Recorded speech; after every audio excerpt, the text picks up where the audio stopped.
আপনারা এই লোকটাকে দেখতে পাচ্ছেন, ইনি টুপি মাথায় দেওয়া এবং পাঞ্জাবি পরা। তাকে দেখলে মনে হয় একজন বড় মাপের আলেম। আসলে ইনি হচ্ছেন যে ইবলিশের খালাতো ভাই শয়তান। যারা শয়তান দেখেন নাই তারা দেখেন যে শয়তানে কিভাবে মানুষকে ধোঁকা দেয়, কিভাবে উল্টাপাল্টা প্রশ্ন করে মানুষের ভিতরে বিভ্রান্তি সৃষ্টি করে। আপনার আল্লাহ বলেছে কিনা আমার বাবা মা আমাকে, আমরা তো এইভাবেই বিশ্বাস করি। আপনার আল্লাহ বলেছে আপনি তাদের বান্দা? জি জি বলেছে, আল্লাহ বলেছে।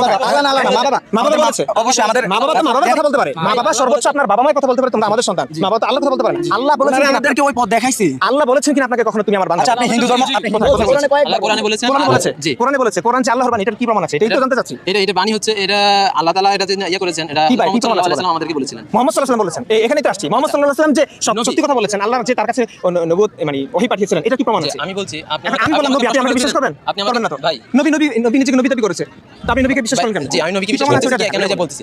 ডাক্তার আমাদেরকে পরামর্শ দেয় কিভাবে আমরা শরীর সুস্থ রাখবো। তারপর ইঞ্জিনিয়ার আমাদেরকে পরামর্শ দেয় কিভাবে আমাদের বাড়িটা সুন্দর করবো। তারপর হচ্ছে একজন যারা আমিন যারা ইয়ে করে তারা আমাদেরকে পরামর্শ দেয় কিভাবে আমাদের জায়গাটা সুন্দরভাবে মাপামাপি করতে পারো। আচ্ছা, এগুলো যখন মহাবিশ্বের সবকিছু, যখন এই যে মাটি, গাছপালা, নদী নালা, মাছ, এত এত পশু পাখি, এগুলো এমনি এমনি হতে পারে না। এগুলো পিছনে একজন আছে। কেন এটা দাবি করতে হবে কেন? কারণ কিছু কিছু এমনি হতে পারে না। কিছু এমনি হতে পারে না। অবশ্যই না। এই মহাবিশ্বের সবকিছু যদি এমনি এমনি হতে না পারে, তাহলে মহাবিশ্বের স্রষ্টা যিনি, তিনি তো আরো বড়, তিনি কিভাবে এমনি এমনি হতে পারেন? তিনি কোথা থেকে আসলেন? আসলে এই প্রশ্ন তুলতেন। ক্রিয়েটর ক্রিয়েট করে, ক্রিয়েটরকে কেউ ক্রিয়েট করতে পারে না। উনি আগে থেকেই ছিলেন। আগে থেকে কিভাবে ছিলেন? অবশ্যই আগে থেকে ছিলেন। স্রষ্টা তিনি, নৈরাকার তিনি আছেন, তিনি সবসময় থাকবেন। বিশ্বাস আপনার আছে। এই শয়তানকে আইনের আওতায় এনে ভালোভাবে জিজ্ঞাসাবাদ করা উচিত। সে কি কারণে এরকম বিভ্রান্ত সৃষ্টি করে এবং মানুষের ভিতরে বিভ্রান্ত ছড়াই দিতে আছে। হয়তো হতে পারে এই শয়তান কোনো এজেন্টের হয়ে কাজ করে। ভালোভাবে তথ্য নিলে হয়তো জানা যাবে